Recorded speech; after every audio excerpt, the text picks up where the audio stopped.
a poder hacer un poquito nomás. Sí, Eugenio Fernández dijo el otro día, bueno, que sí, que uno de los ejes que él quería trabajar transversalmente porque tuvimos lo de la Feria de las Carreras, y sí. uno de los ejes que él quería trabajar transversalmente a todas las carreras, uno de esos era el tema de Malvinas. Claro. Así que sí, este año te dijo una cosa así, como que este año ya nos agarraba muy sobre el final, pero la idea era empezar a trabajar desde todas las carreras en ese eje, desde lo que cada una pueda aportar. Claro, imagínate, lo que pasa es que el año que viene es 2022 y se cumplen los 40 años de la guerra, fue en el 82, ¿no es cierto? Entonces va a ser no sé por qué, pero los números redondos, viste que siempre traen como otro tipo de motivación. Pero bueno, va a haber un congreso internacional, viste, en Buenos Aires, muy grande, con todo tipo de cosas sobre Malvinas, testimonios, pero también películas, documentales que se han hecho, obras de teatro. Va a ser una movida así, como decirte, una semana todo en torno a Malvinas, que de hecho nos invitaron. Y bueno, por ahí se puede presentar en alguna instancia alguito de lo que se haya podido iniciar o hacer de las entrevistas en alguno de esos encuentros, que va a haber distintas instancias, paneles, qué sé yo, viste, no sé, un poco de proyecciones, un poco de todo, ¿no? Entonces, esa era la idea. Malvinas es importante por muchas cuestiones, ¿no es cierto? Pero fundamentalmente porque, primero que es una causa de soberanía nacional que está sin resolver, ¿no es cierto? Y que va a seguir por mucho tiempo, a mi modo de ver. En segundo lugar, porque es un símbolo de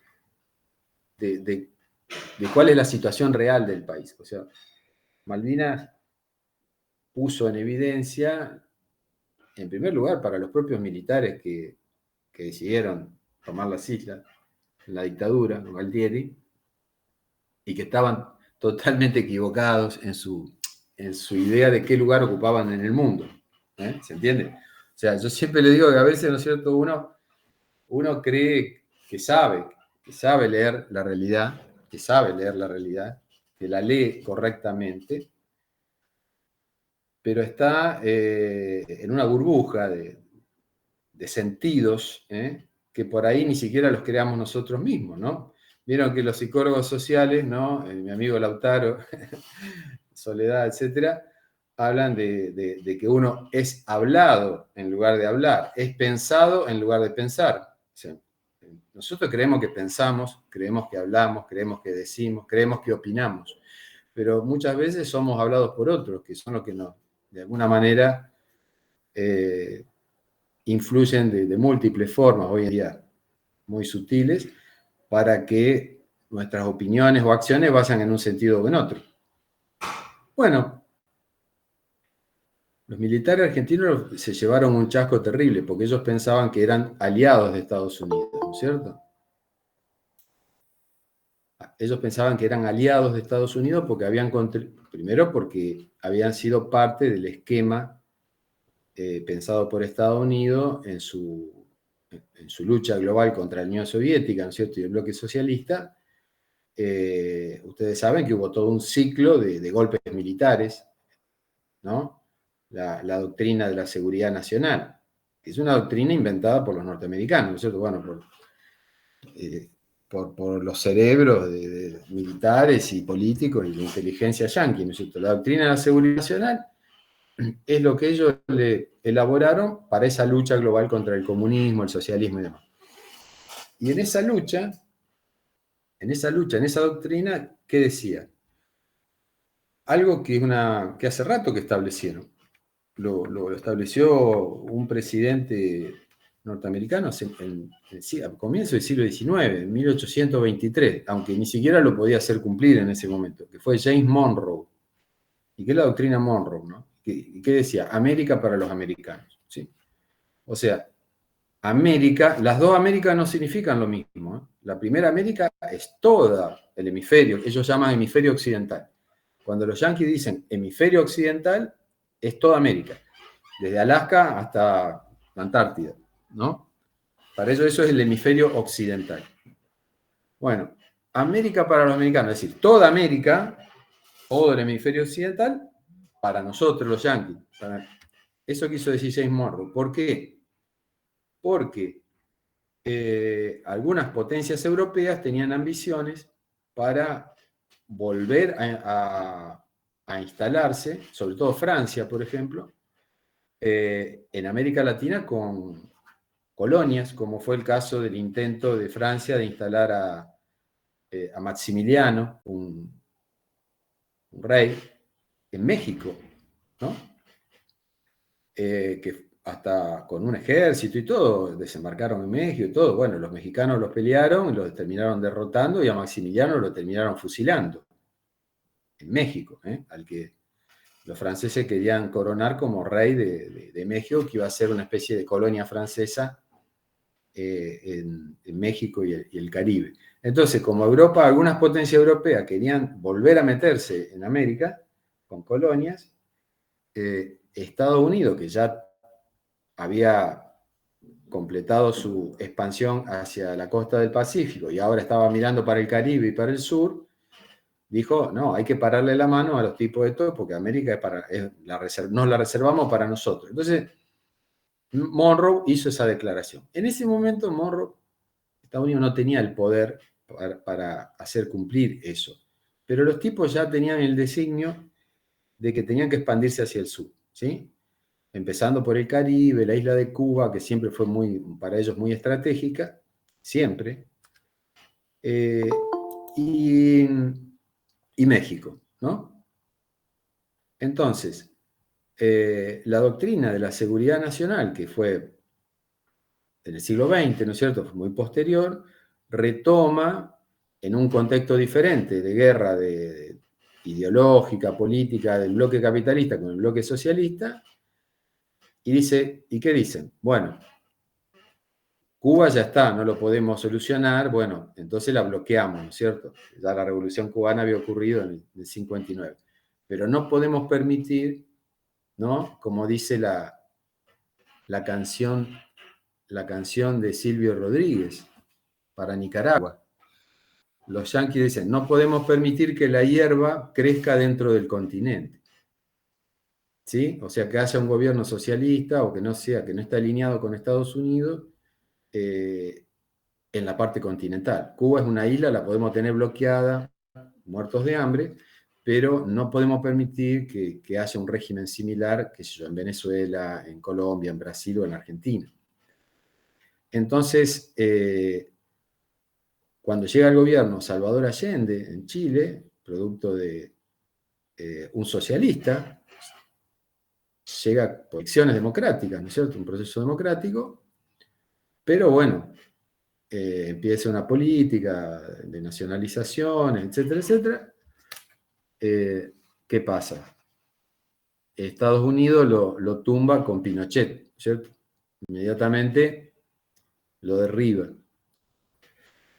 Pero a la vez, después va a ocurrir, mucho después, la revolución sandinista en Nicaragua, ¿sí? Y la revolución sandinista es por el famoso líder, César Sandino, que peleó contra los marines norteamericanos y fue finalmente asesinado, fue engañado, fue a una reunión a discutir un acuerdo de paz y él fue confiado que iban a discutir eso y lo secuestraron y lo fusilaron. El Frente Sandinista de Liberación hace la revolución, o sea, contra un dictador por una dictadura familiar, los Somoza, que había gobernado Nicaragua durante muchísimos años, y Estados Unidos le empieza a hacer la guerra a la revolución sandinista desde Honduras, que es un país limítrofe de Nicaragua, pegado a Nicaragua, ¿no es cierto?, en Centroamérica, Honduras, y en donde Estados Unidos tiene una base muy grande, una base militar muy grande. Entonces, Estados Unidos desde Honduras entrenaba mercenarios y los mandaba a Nicaragua a pelear contra la revolución sandinista. Esos mercenarios les llamaban los contras. Los contras. Bueno, durante muchos años no se supo, pero después se supo que entre los que le daban entrenamiento militar a esos mercenarios había oficiales del ejército argentino. Había oficiales del ejército argentino, que había una dictadura en Argentina, que iban a Honduras a entrenar por encargo de Estados Unidos a esos tipos que iban a pelear contra la revolución en Nicaragua. Una revolución popular. Cuando la dictadura militar empieza a caer en una crisis irremontable, producto de que la situación económica va empeorando progresivamente, Argentina la van endeudando cada vez más, cada vez hay más desocupados, más pobreza, se empieza a generar una movilización en contra, pidiendo por la democracia. Por un lado, desde el punto de vista del movimiento obrero, aparece el liderazgo de Saúl Ubaldini y la CGT Azopardo, que empiezan a convocar a movilizaciones contra la dictadura, movilizaciones muy grandes. Yo participé de muchas de esas movilizaciones. En una de ellas fuimos a Buenos Aires, unos cuantos compañeros, y fue grandísima, en la avenida 9 de Julio. Pero eran las primeras movilizaciones masivas desde que había sido el golpe del 76, porque antes era imposible. Te liquidaban si participabas en algo, pero después como que se fue descomponiendo la dictadura, y a nivel internacional también empezaron los reclamos por los derechos humanos, por los desaparecidos, todo eso, y como que los tipos ya no pudieron operar como habían operado los primeros años, y entonces empezó a haber una resistencia, ¿no es cierto?, en la calle, actos y todo eso. Bueno, entonces, como se venía cayendo a pedazos, digamos, la dictadura, no tuvieron mejor idea que tomar algo como Malvinas, que es una causa nacional, que es algo muy, muy sentido por el pueblo argentino, pero ellos creían que no se iba a llegar a la guerra, o sea, al enfrentamiento armado. Ellos creían que, como tanto Gran Bretaña como Argentina eran aliados de Estados Unidos en la lucha contra el bloque soviético y el comunismo, porque ellos se creían que eran aliados de Estados Unidos. Estaban participando en Centroamérica, entrenando tipo contra la revolución sandinista, entre otras cosas que habrán hecho. Habían sido parte del Plan Cóndor contra los gobiernos populares, ¿no? Y se pasaban información con el ejército brasileño, con el uruguayo, con el chileno. O sea, estaban en comunicación con la Embajada de Estados Unidos, con la CIA, con la inteligencia norteamericana. Entonces ellos pensaban que eran aliados, ¿sí?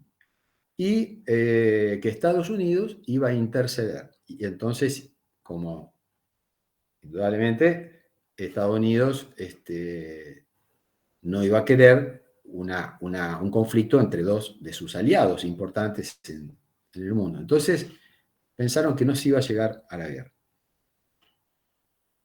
Se enteraron tarde de que para Estados Unidos ellos nunca fueron aliados, sino que fueron una especie de policía de las colonias, digamos.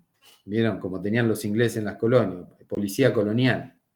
O, como le decían en la India, cipayos. Los cipayos eran los propios hindúes que eran reclutados y tenían oficiales ingleses, y eran hindúes que le daban una formación militar, armas, los entrenaban los ingleses, los mandaban los ingleses y los mandaban a reprimir cuando los hindúes se rebelaban contra el dominio colonial inglés. Esos eran los cipayos, o sea, eran propios connacionales que tenían que reprimir a sus propios compatriotas por encargo de la potencia ocupante. Un laburo bastante fulero, digamos. También en la India, bueno, hubo rebeliones de los cipayos por ahí que fueron muy sangrientas, pero bueno, no los complico. Entonces, el ejército argentino, el ejército uruguayo, el ejército... Todos eran como ejércitos coloniales que servían al imperialismo. Pero ellos se creían aliados, se creían que Estados Unidos se los tomaba en serio. Bueno, cuando al principio pareció que sí, porque al principio Estados Unidos manda a Alexander Haig, un militar ya retirado, y lo pone como mediador a tratar de solucionar diplomáticamente las cosas. Y Haig viajaba a Buenos Aires, viajaba a Londres, se reunía con uno, se reunía con otro. Eso. Bueno, ¿y qué pasó? Y pasó que los ingleses son los más inteligentes de todos, porque siempre fueron más inteligentes que los yanquis. ¿Qué hicieron? Margaret Thatcher hundió el crucero General Belgrano, mandó hundir a un submarino atómico que iba siguiendo al crucero General Belgrano, que estaba alejándose de las islas, estaba fuera de la zona todavía no había habido, no se había iniciado la guerra. Argentina había ocupado las islas, pero no había matado a ni un solo inglés. Las tropas argentinas que ocuparon Malvinas tenían la orden de no matar a nadie. Miren qué absurdo. Vos vas a ocupar un terreno que decís que es tuyo, que donde hay soldados de otro país, y decís, bueno, pero no maten a nadie, a los soldados propios. Entonces, está bien, el destacamento inglés que había era muy chiquito en ese momento y la masividad del desembarco de las tropas argentinas hizo que se rindieran. Pero hubo resistencia cuando quisieron tomar la casa del gobernador inglés. La casa del gobernador inglés, cuando van a tomarla, ahí había tropas inglesas que resisten unas horas y ahí muere el capitán Giachino, argentino, que comandaba un grupo que atacó la casa del gobernador, tenía la orden de capturar al gobernador inglés. Entonces había muerto argentinos, pero no había muerto ingleses. Bueno, nosotros somos geniales, ¿no? Queremos terminar con una situación colonial. Vamos a enfrentar a un ex imperio que dominó medio mundo por la fuerza, como los británicos, y decimos, bueno, pues no queremos matar a nadie. Es una ingenuidad terrible. Bueno, ¿qué pasa? Entonces, Margaret Thatcher manda disparar contra el crucero, que estaba lejos de las Malvinas, no tenía nada que ver. Fue una masacre, murieron muchos marinos, fue un desastre. Bueno, una vez que ocurre eso, evidentemente se terminan las negociaciones. Es un acto de guerra. Entonces, se retiró el mediador norteamericano, Haig. Y los norteamericanos, a partir de ese momento, dejaron de ser neutrales y le empezaron a pasar a los ingleses información sobre los movimientos de las tropas argentinas, los proveyeron de misiles a los aviones británicos, a los Sea Harrier, que les dieron la superioridad aérea sobre los aviones argentinos, unos misiles que nosotros no teníamos, los Sidewinder, una tecnología de última generación. Los pilotos argentinos eran tremendamente buenos, pero no tenían aviones ni tecnología como los ingleses. Entonces, era una guerra que estaba perdida de antemano, obviamente, pero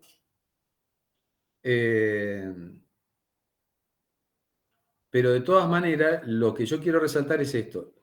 Los militares argentinos, que habían sido parte de todo ese esquema de represión de los gobiernos populares o socialistas en América Latina, en la doctrina de la seguridad nacional, se desayunaron ahí de que nunca habían sido considerados aliados por los norteamericanos, de que eran verdaderos tropas para el control de las colonias, digamos. Claro, fue muy tarde cuando se dieron cuenta de eso, pero así realmente fue, así realmente fue. Y les digo más, les cuento una anécdota personal. Yo en mi juventud militaba en la Izquierda Nacional, yo estaba en el Frente de Izquierda Popular, en esa época, estaba en la universidad. Y el líder del movimiento de la Izquierda Nacional era un historiador, Jorge Abelardo Ramos, un historiador muy interesante. Y era el presidente del partido. Entonces los militares, una vez que ocupan las islas, ¿sí?, el ministro del Interior, que era el general Arguindegui, convoca a todos los presidente de todos los partidos políticos a una reunión en la Casa Rosada, y el tipo le dice, bueno, como ustedes sabrán, recuperamos las Malvinas, ¿viste? Y se frotaba las manos, ¿viste? Y estaban todos los dirigentes máximos de los partidos políticos, ¿no es cierto? En ese momento. Que estaban todos prohibidos, además. Todos los partidos estaban prohibidos. La política estaba prohibida, ¿no es cierto? Todavía. Estamos en el 82. La democracia vuelve después de Malvinas, digamos. En gran medida a causa de Malvinas. Entonces, bueno, estaba Oscar Allende, estaba, qué sé yo, los máximos representantes del peronismo, no me acuerdo quiénes eran, bueno, todos los partidos. Y estaba Ramos también, el dirigente máximo del partido nuestro, que era un gran historiador. Y todos hablaban, y todo eran congratulaciones, es decir, sí, la verdad, Malvinas, qué lindo, una gran causa, el pueblo, qué sé yo, está de acuerdo, no sé, por fin, un caso de colonialismo como Malvinas, todo así, ¿no es cierto? Todos hablaban, todo era medio que no sabían qué decir, ¿no es cierto? Pero bueno, porque todavía estábamos en dictadura. Y por ahí toma la palabra Abelardo Ramos. Eso lo contó él después de una reunión que hizo vino a Santa Fe y tuvo una reunión del partido y nos contó cómo había sido la reunión en la Casa de Gobierno. Por eso lo sé. Y entonces dice, bueno, y en un momento me tocó hablar a mí. Entonces yo cuando empecé a hablar, les expliqué brevemente la historia del Imperio Británico. ¿Sí? Ramos, en esa reunión que estaban todos los dirigentes de todos los partidos y los militares, ¿no es cierto? Dice, y yo le expliqué la historia del Imperio Británico. Y entonces les dije, no se confundan, los ingleses van a venir a matarnos. Le dijo así, los ingleses van a venir a matarnos, no se equivoquen, no festejen tanto. Los tipos es lo que hicieron. Entonces, habían sido un imperio, estarían en decadencia, pero perdieron las uñas, pero no la autoestima, digamos, de imperio. No iban a permitir que una colonia como éramos nosotros, del tercer mundo, le mojara la oreja a ellos. Eso, en el mundo de la política y del poder, cualquiera que sepa el ABC de la política y de la geopolítica, eso no existe. O sea, Gran Bretaña no iba a permitir que nosotros, alegremente, encima de una dictadura, arrebatáramos un lugar estratégico como Malvinas para ellos y para la OTAN, así sin ninguna consecuencia, ¿no es cierto? Y fue lo que hicieron. O sea, miren la ignorancia política, la ignorancia de la historia. Para lo único que servía era para reprimir al propio pueblo, pero después de geopolítica, de política no sabían nada, eran unos burros. Bueno, esto no tiene que, y con esto termino este comentario sobre Malvinas, esto no tiene que confundirnos. Malvinas es una causa nacional y latinoamericana, es un caso de colonialismo que hay que seguir reclamando y luchando para que se restituya, porque tiene enormes consecuencias, desde todo punto de vista, económico, político, sobre los derechos de Argentina en los mares del sur, en Antártida. Alrededor de Malvinas ya se sabe, hay un montón de áreas que están detectadas donde hay reservas petroleras y de gas, y de hecho los ingleses están otorgando licencias para perforar a algunas empresas multinacionales, petroleras. O sea, Malvinas tiene una importancia fundamental. No son dos islitas perdidas que no significan nada, pero al margen de eso es un caso de colonialismo flagrante, digamos. Así que bueno, hoy tengo entendido que Fito va a ir a hablar con los chicos de Radial, me parece bárbaro, aprovechen, háganle preguntas, hablen con él, que los va a poder ilustrar mejor que yo. ¿Nos puede decir así resumido más o menos algo sobre él, que no tenemos mucha información? Scheinhofer. No, sobre él no. a él solo sé que es el presidente. El que iba a ir ayer, que al final no pudo, sí sabía, Foremni, porque lo llegué a conocer, a tratar. A Fito no sé dónde estuvo ni cuál fue el desempeño de él en Malvinas. Pero bueno, es un tema para que le pregunten. Lo único que ellos no van a aceptar nunca es esa mirada de pobrecito los chicos de Malvinas. O sea, los enoja muchísimo que los victimicen. ¿Sí? Porque ellos, o sea, todos los que estuvieron, por lo menos con los que he hablado yo en Malvinas, al margen de las maquinaciones, ¿no? de Galtieri, al margen de todo, ellos creían que estaban peleando por un pedazo de territorio nacional.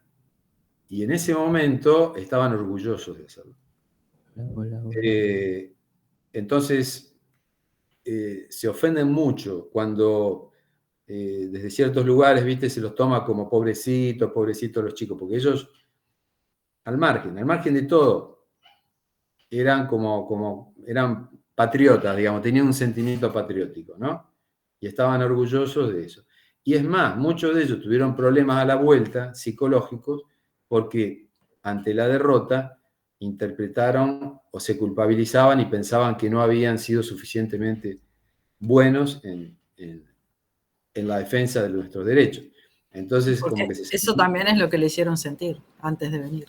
Claro, claro. Pero para mí hay que saber separar unas cosas de las otras, ¿no? Yo creo que Malvinas, como les digo, es una causa nacional. Es más, es una causa latinoamericana. Toda América Latina en ese momento, vieron que la OEA, la Organización de Estados Americanos, es un desastre. O sea, fue un invento de los norteamericanos para manejar América Latina, ¿no es cierto? Para controlarla. Y eso se vio claramente hace poco cuando se armó el golpe contra Evo Morales, ¿no? El rol de Almagro, el secretario de la OEA, fue lamentable, ¿no? Porque empezaron tirando sospechas de que las elecciones habían sido fraudulentas, o sea, crearon todo el clima destituyente que facilitó el golpe contra Evo. Digamos, pero en ese momento de la guerra se le dio vuelta, o sea, la OEA hasta Panamá, que es un paisito absolutamente insignificante y que estuvo controlado por Estados Unidos, que le hizo... A ver, Panamá es un invento de los norteamericanos. Panamá era una provincia de Colombia. Los norteamericanos alentaron un movimiento separatista ahí, en el istmo, en esa provincia, contra Colombia, y cuando los colombianos quisieron reprimir, mandaron su flota a los norteamericanos y crearon un país que lo primero que hizo fue darle autorización a una empresa norteamericana para construir el canal de Panamá, algo súper estratégico para ellos, que les permite conectar las flotas militares del Atlántico y del Pacífico sin tener que dar toda la vuelta por Tierra del Fuego. Entonces, los tipos inventaron a Panamá para poder construir el canal, los norteamericanos. Se le arrancaron Panamá a Colombia. Esa no la sabían ustedes, ¿no? No. Bueno, entonces, hasta el gobierno de Panamá, que era el que tenía un asiento en el Consejo de Seguridad de las Naciones Unidas, un asiento transitorio, donde se van rotando los países en el Consejo de Seguridad de Naciones Unidas, cuando se planteó el tema del conflicto, que ya estaba el lío ahí en Malvinas, el único país que votó a favor de Argentina en el Consejo de Seguridad de Naciones Unidas fue Panamá. La humilde Panamá. Los rusos y los chinos se abstuvieron. Y por supuesto que Gran Bretaña, Francia, está todo en contra nuestro. Los aliados de la OTAN, todo en contra nuestro. Entonces, ojo, porque los europeos Muchos, viste, les gusta viajar por Europa, muchos argentinos, qué sé yo, o ir a Miami, qué sé yo, pero cuando las papas queman, ellos se defienden entre ellos sus intereses y nos joden a nosotros. Y los rusos y los chinos, ¿qué dijeron? Y dijeron, y mirá, eso es zona de influencia de Estados Unidos, no nos vamos a meter ahí, porque va a ser muy jodido. Entonces, se abstuvieron. ¿Mm? Por eso digo que Malvinas es importante. Ahora, cualquiera sea el lugar que haya ocupado Fito, hoy por hoy es un dirigente, un líder de los combatientes a nivel nacional. Él tiene un cargo de asesor en la Cancillería Argentina por el tema Malvinas, que hay un equipo permanente que va siguiendo el tema Malvinas. O sea que está al más alto nivel de la política internacional respecto a Malvinas, en contacto con quienes en cada momento van tomando sus decisiones sobre cómo llevar el tema. Eso lo pueden aprovechar porque él seguramente puede contarles cómo va cambiando la estrategia o el énfasis o la importancia que se le da al tema dependiendo quienes gobiernan la Argentina. Algunos partidos asumen con mayor fuerza esta causa, otros no, ¿no es cierto? Sabemos que Beatriz Sarlo dice que son británicas las Malvinas, así que la intelectual Beatriz Sarlo, que en su juventud tenía ideas de izquierda. Ahora parece que ya el imperialismo británico no le molesta tanto. No, lo digo en serio, porque yo tengo libros de Beatriz Sarlo acá atrás, pero ¿qué va a hacer? Bueno, acá Fito me confirma que va a ir, o sea, la entrevista la van a poder hacer.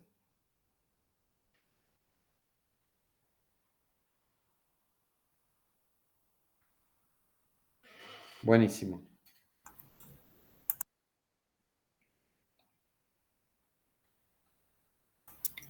Profe, ¿cómo vamos a seguir de ahora en más?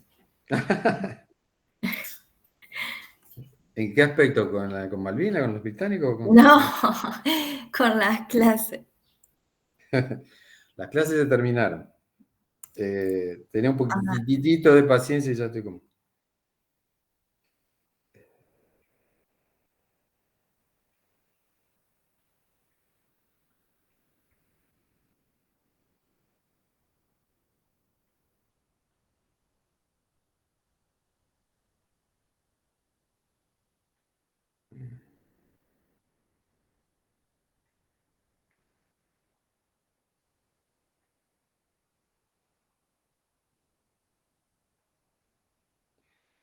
Miren, las clases terminaron.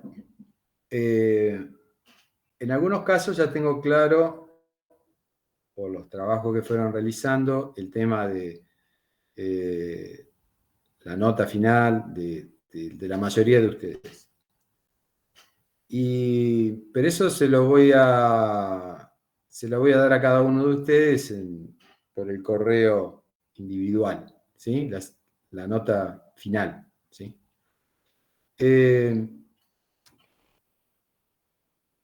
todas maneras,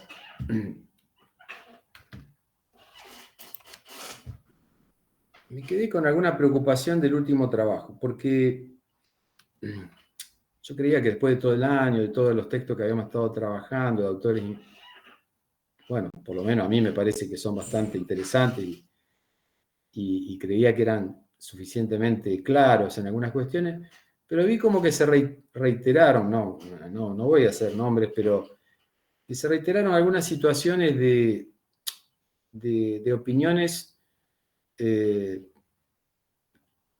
propias digamos, de ese discurso que se ha instalado, ¿no? En contra de la política, de los políticos y de todo, que es tan nocivo para la democracia, ¿no es cierto? Porque en definitiva, ustedes pueden optar por lo que quieran, pueden pensar como quieran, tienen toda la libertad del mundo. Gracias a Dios estamos en democracia, ¿no? Yo hasta tuve que discutir, hasta en mi familia, tengo una hermana, y que se había plegado la idea de que del fraude, de que iba a haber un fraude en las elecciones de medio término. Miren cómo seremos de malos para hacer fraude, que perdimos como perro en todos lados. Entonces, si vamos a hacer fraude, no vamos a perder, vamos a ganar, ¿no es cierto? Pero si perdemos, quiere decir que no hay fraude. Y el lío que hay hasta en el mismo instituto ahora. Bueno. Estudiante también. Bien, Andrea, claro. Viste que yo siempre digo también, porque como viví más que ustedes, que la juventud a veces es idealizada, como que son puros los jóvenes, que ellos son mejores, son idealistas. No, los jóvenes son como los adultos. Hay jóvenes que son idealistas y hay jóvenes que son más materialistas que muchos adultos. ¿Qué quiero decir? Tienen virtudes y vicios como cualquiera, ¿no es cierto?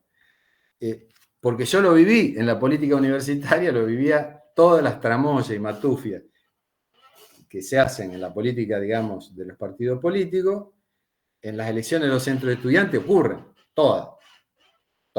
¿Cierto? Entonces, a mí no me pueden decir, porque yo participaba siempre, entonces no me pueden decir, porque necesitamos que la juventud, que haya renovación. Y mirá, no sé, algunos viejos por ahí, como que todavía conservamos más ideales que muchos jóvenes. Pero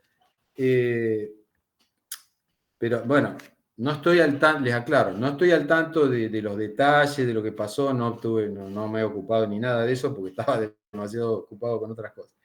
Sé que hubo algún problema con una de las listas, no sé. ¿Qué no pasó, profe? ¿Qué nos pasó? La verdad que fue un revuelo bien grande, pero bueno, vamos a ver qué pasa.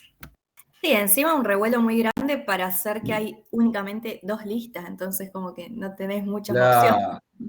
Claro. Sí, bueno, aparentemente hay grieta. Bueno, a ver, diferencias siempre hay, o sea, alternativas, está bueno que haya alternativas.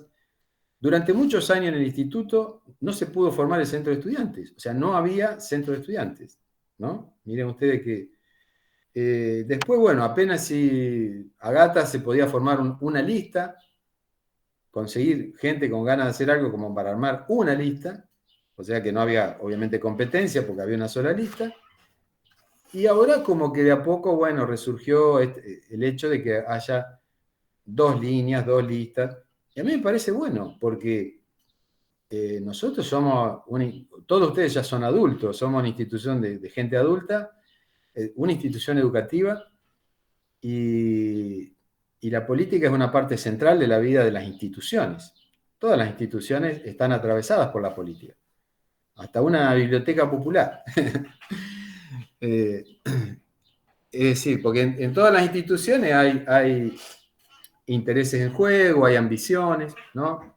Un filósofo que falleció hace poco, muy bueno, argentino, decía que se dedicó mucho a la filosofía de las instituciones, decía que no se podía hacer ningún análisis real de las instituciones sin una teoría de las pasiones, ¿no? Sin una teoría de las pasiones humanas. Entonces, me pareció muy bueno eso. Y creo que esto también pasa en el instituto, obviamente, porque la ambición, ¿no? Digamos, bueno, son cosas que juegan, los miedos, todo juega en la política, todo lo que constituye un sujeto humano, ¿no? Entonces, me parece interesante. Pero bueno, la democracia tiene 2 partes fundamentales. Una parte sustantiva y una parte procedimental, ¿sí? O sea, formal. La parte procedimental es la más fácil. Hay que respetar ciertas reglas y ciertos procedimientos, ¿no? Es decir, no podés nombrar juez en la Suprema Corte de Justicia como se te cante, tenés que seguir ciertos procedimientos, ¿sí? Si no, estás avasallando la independencia de los poderes, etc. Entonces, quiero decir, hay determinados códigos de procedimiento que cada país son diferentes, donde hay democracias, no son todos iguales, pero más o menos tienen la misma lógica, que hay que seguir y respetar, ¿no? La renovación periódica los mandatos, ¿no es cierto? Por ejemplo, de los legisladores o del Ejecutivo, ese tipo de cosas. Bueno, pero hay formas de hacerlo, que se pueden cambiar. No son inmutables porque se pueden ir modificando a través del tiempo, pero hay formas para cambiar las formas, ¿no es cierto? Es decir, hay formas para cambiar las formas.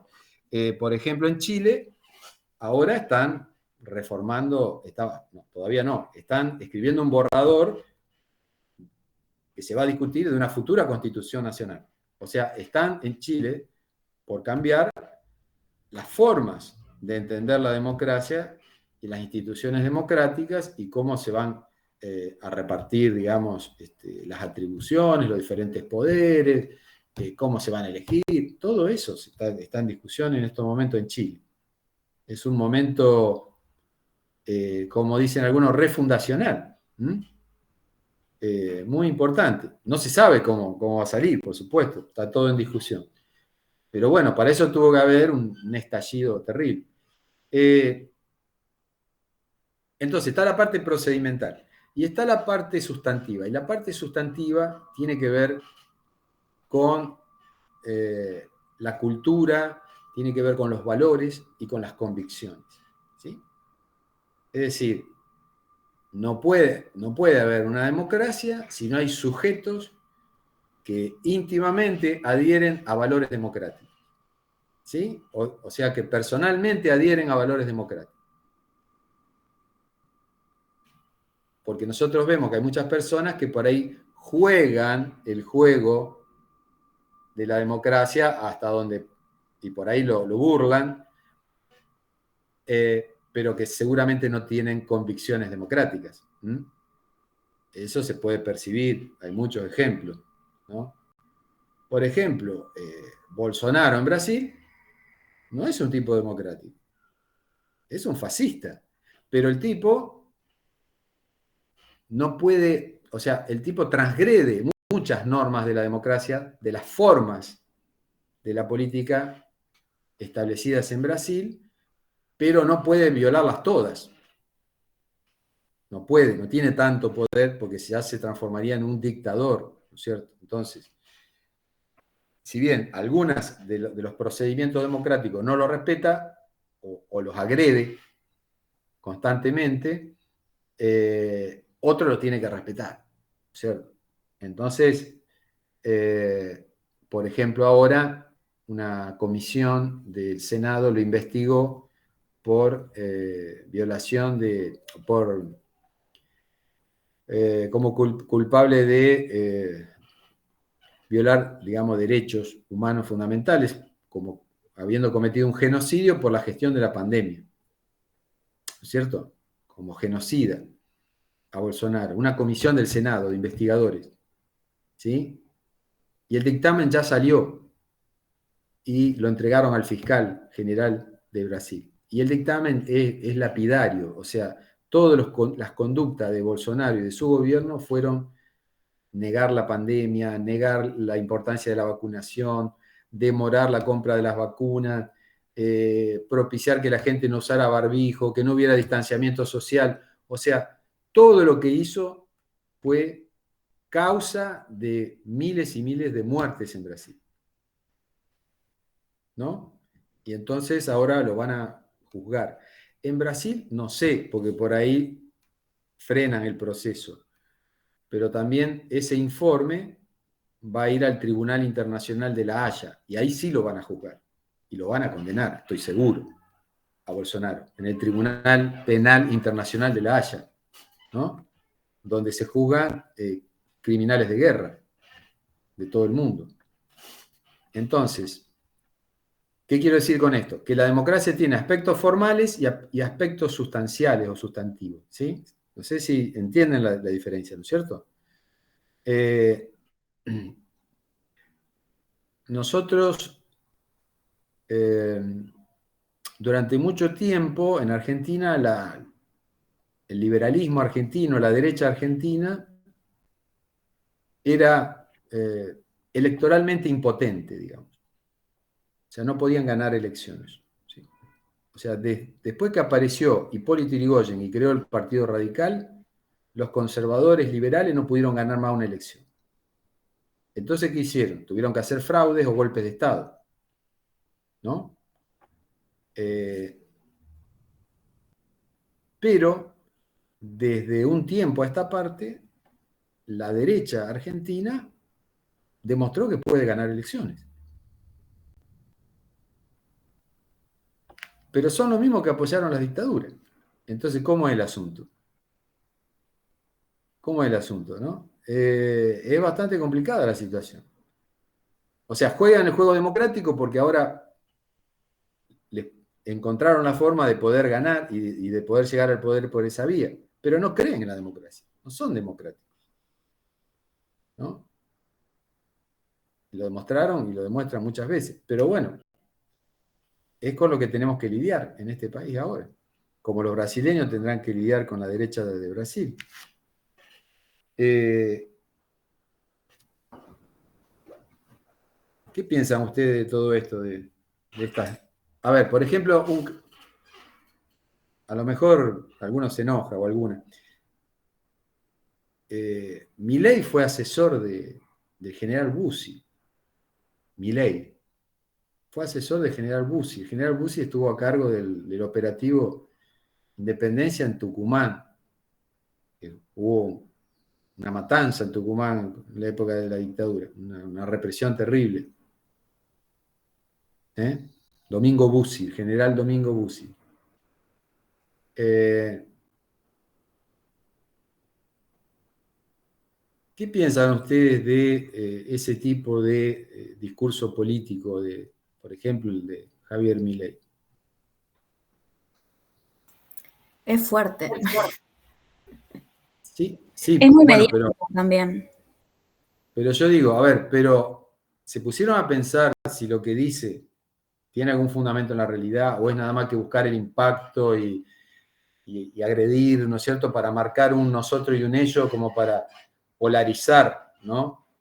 Porque la derecha siempre busca polarizar, separar. Entonces, siempre dice, están los malos, que son como los norteamericanos. Los norteamericanos siempre hicieron eso, la derecha norteamericana, ¿cierto? Yo por lo que escuché de él, siempre habla de la casta política y grita. Nada más. Y por ahí no es como que se me hace muy fuerte que grite, o sea, como que si siente que por ahí supera un límite, que si en un futuro llega a asumir a un cargo y sigue con esos modos de gritar y así, y transmitir un mensaje así, ya vamos a estar todos locos.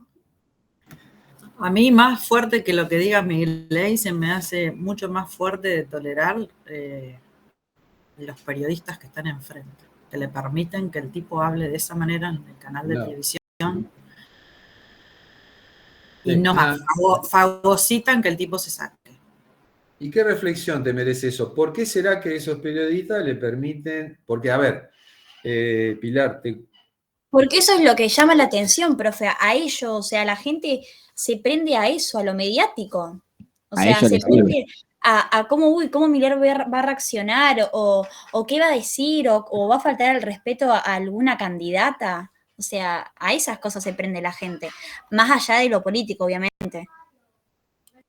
El tema es que yo creo el problema no es si grita mucho o grita poco, aunque puede ser desagradable y de mala educación y todo lo demás, pero quiero decir, el problema es qué dice o a qué apunta, porque las cosas que dice son terribles.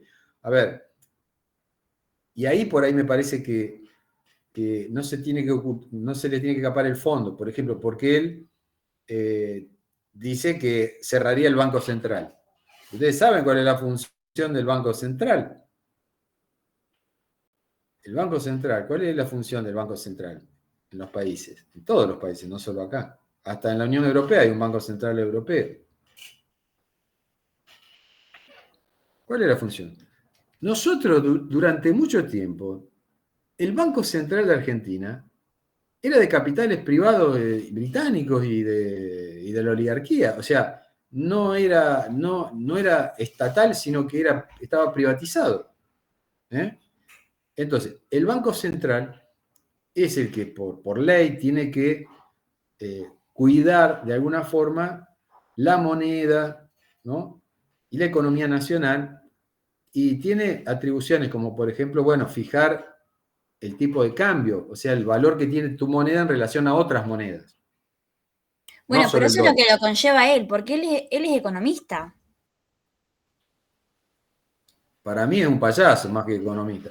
Porque Sí, hasta ahora... además de eso, o sea, pero en sí, No, pero te su quiero decir, Paulina, te quiero profesión. decir, te quiero decir, ¿qué libro de economía que valga la pena de leer escribió este muchacho? Mirá que yo leo mucho. No tengo ni Yo idea, no profe, conozco porque nada. no lo sigo. Yo no conozco nada. No conozco ni un libro. A ver, yo sé que Kicillof escribió una tesis doctoral. Kicillof, le dice el gato silvestre. Kicillof. Bueno, Kicillof escribió su tesis de doctorado en economía sobre Keynes, John Maynard Keynes, un gran economista. Y he visto el libro, es un libraco, un tomazo así, terrible. Es decir, yo sé que Kicillof estudió economía, que escribió una tesis doctoral que muchos califican de brillante y que sabe de economía. Ahora, Milei nunca fue ministro de nada de economía, no gobernó, o sea, no manejó la economía de ni una provincia siquiera, ni una ciudad, no escribió un solo libro que se utilice como bibliografía en ninguna cátedra de economía, y lo único que dice es repetir eslóganes en contra de los políticos y del Estado, y a favor del mercado, que es llamémosle la vulgata neoliberal. O sea, la vulgata neoliberal es batir el parche contra el Estado, a favor de la inversión extranjera, a favor de liberalizar todo, de privatizar todo y qué sé yo. Pero eso no te hace economista. ¿Me entendés, Paulina? O sea, yo digo, seamos más, tratemos de ser más, porque uno tiene que decir, bueno, a ver, este tipo dice que economista. Yo lo que veo que la mayoría de economistas que desfilan defendiendo las mismas ideas que Milei, no lo llaman, digamos, de universidad del extranjero para disertar, ni vos conocés que hayan escrito nada, ninguna teoría, nada interesante. No lo llaman. La mayoría, en vez de tener su propio discurso, citan cosas que dijeron otros. Exactamente. Por eso digo, hablo de la vulgata, ¿no es cierto? Porque ahora, cuando yo le doy un texto del francés Piketty es un capo, un tipo que ha investigado la historia del capitalismo por décadas, no solo él, con equipos, y que los libros de él son considerados muy seriamente, hasta por los que piensan diferente y polemizan con él. ¿No es cierto? Yo puedo decir Milton Friedman. A mí Milton Friedman me parece un tipo terrible, porque el tipo decía que entre la democracia y la libertad de mercado, él se quedaba con la libertad del mercado, o sea, aceptaba una dictadura con tal que diera libertad a los agentes económicos, una dictadura, y de hecho apoyó a Pinochet. Pero el tipo era el capo de la escuela de Chicago, o sea, de la Universidad de Chicago, y, digamos, tenía cantidad de libros y cosas, o sea, un intelectual importante, con ideas muy jodidas, pero un intelectual importante, por lo menos tenés que reconocerle eso, ¿no es cierto? Aunque no comparta sus ideas. Pero Milei es el producto realmente de una degradación de la política, porque si se discutiera a fondo los temas centrales en la política, Milei no tendría ni siquiera que estar sentado en un panel.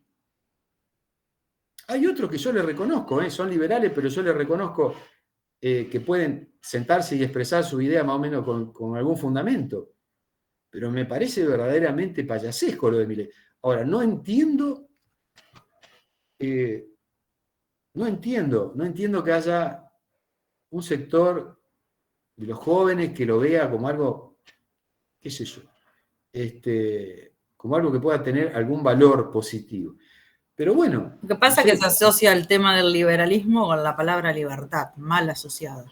Entonces ahí viene el enganche con los jóvenes, porque yo caminando por la costanera acá vos escuchás hablar por ahí pasando y es como que están así como nubilados con eso, como la libertad para todo. Entonces es así, somos libres. La libertad es una palabra importante, lamentablemente se la han apropiado algunos de estos tipos que son... Que si llegan al poder, olvídate, vas a perder un montón de libertades y de derechos. Como pasa. Bueno, eso es lo que le salió bien, entre comillas. ¿Cómo pudo captar en su gran mayoría al público joven? No, Porque... yo no creo que captó la mayoría del público. Captó un segmento, en Cava sobre todo. Fíjate los porcentajes que sacó. Pero bueno, pero el tipo se posicionó, digamos, o sea, no existía, se lanzó con ese discurso agresivo, violento, y de pronto saca el 13% de los votos. Entonces voy a decir que no es mucho frente a otros, ¿no es cierto? Pero ya te posicionó, ¿no es cierto? Porque, por ejemplo, qué sé yo, la izquierda más tradicional, que existe desde el siglo XIX, en Argentina, el Partido Socialista, anarquista, después el Partido Comunista, después, bueno, todas las variantes, capaz que no llegan a sacar el 10% de los votos. Y existen, y son partidos que están organizados, que tienen militancia, tienen revistas, publicaciones desde hace décadas, escriben libros, discuten. Y este tipo, que lo único que tiene es una exposición mediática, que ni siquiera tiene un partido, porque no existe el partido de él. El partido de él son los grandes capitales, pero no es un partido, son poderes. ¿Se entiende? No es un partido. ¿Cuántas sedes del partido de Milei conocen en el país? No existe. No es como el Partido Radical, el Partido Peronista, ¿se entiende? O los demócratas progresistas. No tiene historia, pero tiene un apoyo, evidentemente, una parte del poder financiero y económico lo considera útil. Lo considera útil que haya alguien que pegue de esa manera y que diga las cosas de esa forma. Entonces, por eso lo sostienen y le dan pantalla y le dan espacios, digamos, ¿no? Porque consideran que a lo mejor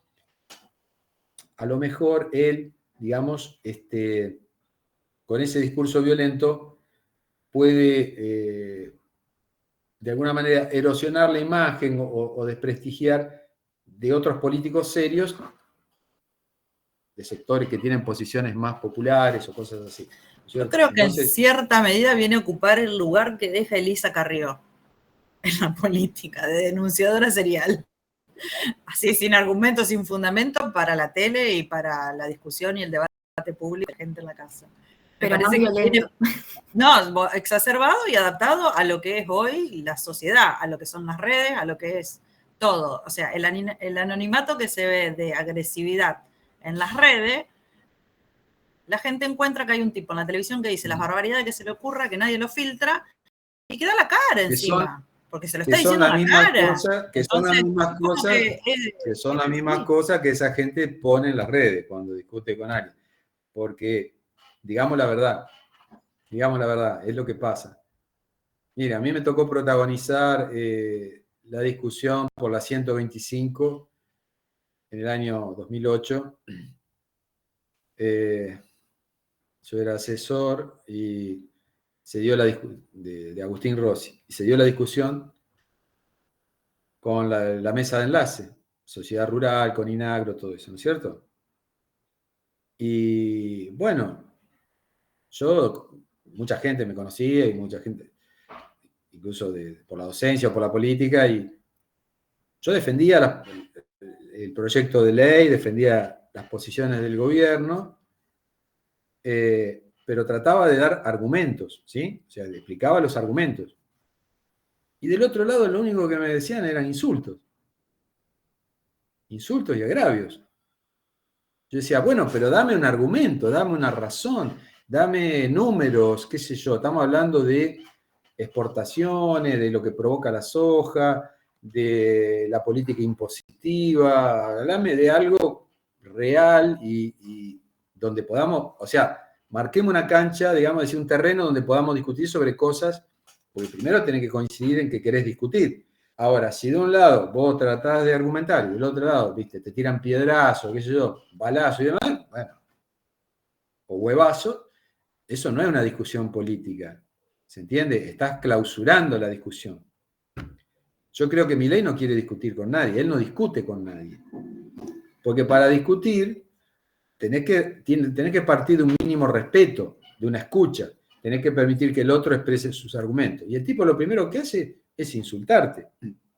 Entonces, eso es la destrucción de la política, ¿no? Ya desde la antigüedad, ¿no? Los griegos definieron y eso lo explica muy bien una gran especialista, ya fallecida, ¿no? Hannah Arendt, ¿no? En todos sus trabajos sobre la política antigua, la polis en Grecia, ¿no es cierto? Que la política surge cuando vos creás un espacio que, o casualidad, ustedes tienen una agrupación, un espacio que se llamaba Ágora, que era el espacio público, o sea, la plaza donde se juntaban los ciudadanos en condición de igualdad a discutir, escuchar, opinar, etcétera, sobre los asuntos comunes, ¿no? Y ese es el origen del concepto de política que todavía sigue para mí válido hasta el día de hoy. O sea, para que exista la política, porque vieron que después vinieron algunos que definen la política nada más que desde el punto de vista del poder. Y eso, por más que en parte lo podemos ver desde ese lado, pero es mucho más que el tema del poder. También es el poder cómo se genera en la política, sumando voluntades, logrando que se plieguen a tu idea o a tu proyecto más personas que las que se pliegan al proyecto que está enfrente tuyo. Entonces, de alguna manera también la construcción de poder pasa por la capacidad de dar mejores argumentos, de explicar mejor una situación, de interpretar mejor determinado conjunto de hechos del pasado o del presente, de una manera más convincente, más persuasiva. Entonces, la política tiene que ver también con el discurso. ¿Cómo se construye poder? También con el discurso, porque vos con el discurso convencés. Si alguien se tiene que retirar, no hay problema, se retira simplemente. Pero bueno, a ver, no quiero tampoco extenderme demasiado, pero solamente quería compartirles. Ustedes están en una carrera como comunicación social. Hay ciertos temas que son fundamentales que los tienen que estudiar, los tienen que indagar. Los medios de comunicación hoy en día, y ya lo habrán estudiado, son actores políticos fundamentales. Porque la mayoría de las personas viven en una especie de aislamiento respecto de la posibilidad de acceder a información buena, de buena calidad, sobre asuntos cruciales. Un autor, y hemos trabajado textos que se refieren a eso, hablan de individualismo de masas, ¿no? Es decir, en una sociedad individualizada, masificada y consumista, digamos, la mayoría de las personas ni tiene el tiempo, ni las ganas, ni se dedica a informarse de manera fehaciente sobre un montón de cosas. Entonces, ¿qué hace? Llega a su casa, prende el televisor, o los jóvenes se informarán en las redes o en Twitter, como me puso alguien.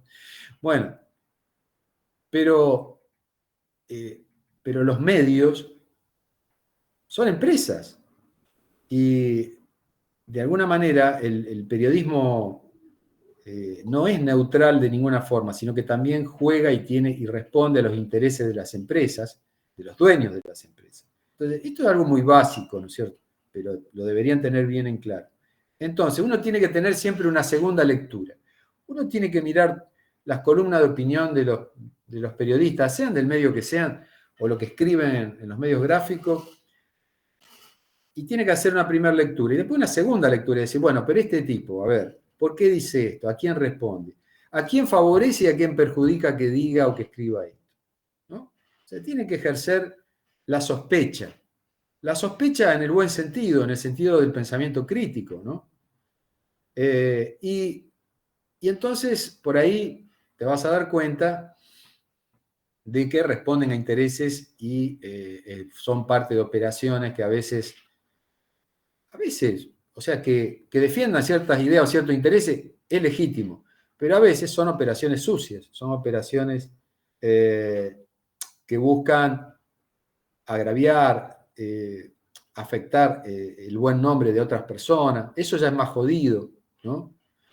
Porque no debería permitirse con tanta liviandad que se mienta tanto de manera que agravia el buen nombre y el honor de las personas. Entonces, sin embargo, pasa todo el tiempo.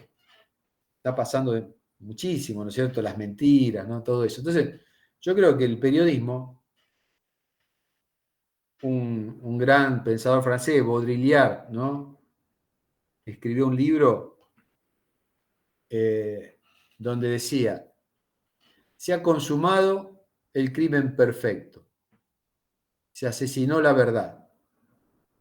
Y se estaba refiriendo a la cobertura que la prensa europea estaba haciendo de la guerra de Irak.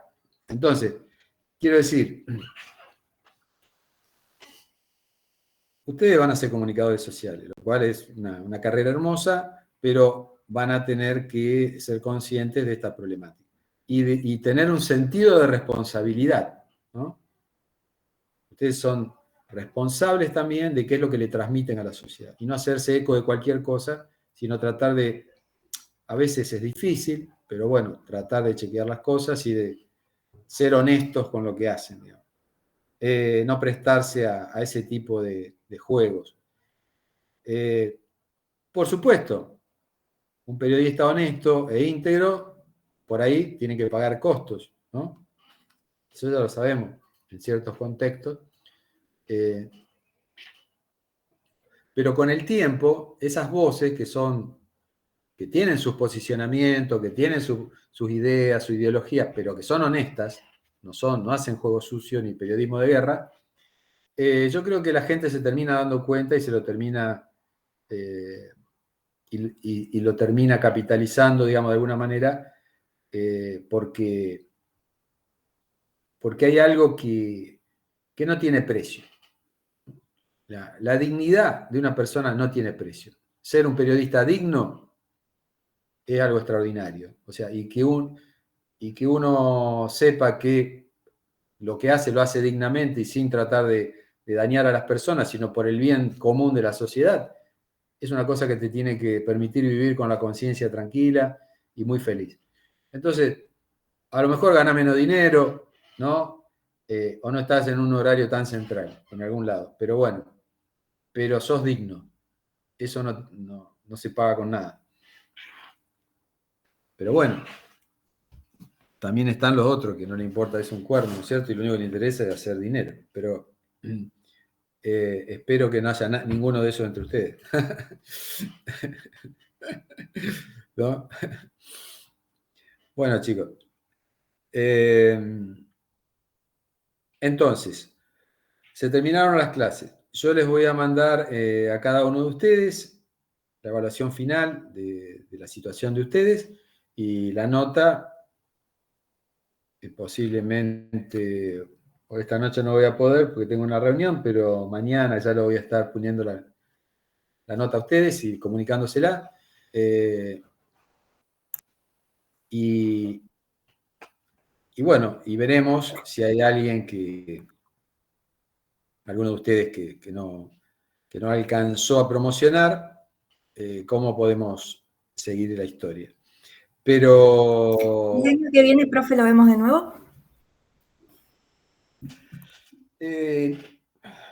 Nos vamos a cruzar los pasillos.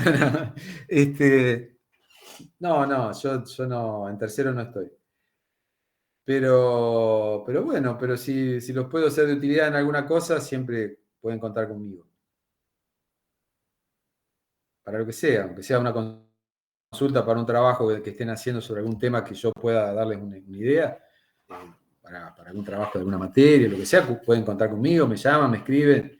Yo siempre estoy a disposición de ustedes, en lo que pueda, por supuesto. Y si no puedo, les voy a decir que no. Pero bueno, ha sido difícil, ¿no? Ha sido difícil. Para mí la virtualidad no me gusta, a mí me gusta mucho la clase presencial, pero lamentablemente tuvimos que adaptarnos a esto. Por suerte está mejorando la situación mucho. Pero bueno, a pesar de todo, siempre saco cosas positivas. Y haberlos conocido y haberlos tratado es algo para mí muy, muy enriquecedor, muy lindo. A veces reniego, rezongo, pero la verdad que les agradezco por haber compartido esto y haber podido generar este ida y vuelta, digamos, con ustedes. Así que bueno, no sé, a lo mejor con algunos nos estaremos viendo en alguna mesa de examen. Ahora a fin de año.